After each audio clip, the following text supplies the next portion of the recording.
How to install Wise app on Android using an Android device. Here's how to get the Wise app up and running quickly. First, open the Google Play Store on your device. Here at the bottom right corner, you can see the search icon.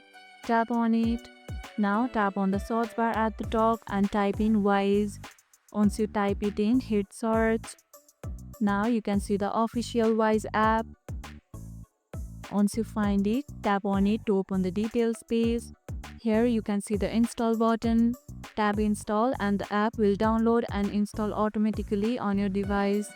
After the installation, tap open, then either log in with your existing account or create a new one right from the app.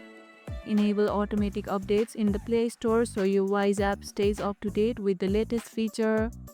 Are you a new Wise user or switching from another service? Share it in the comments below.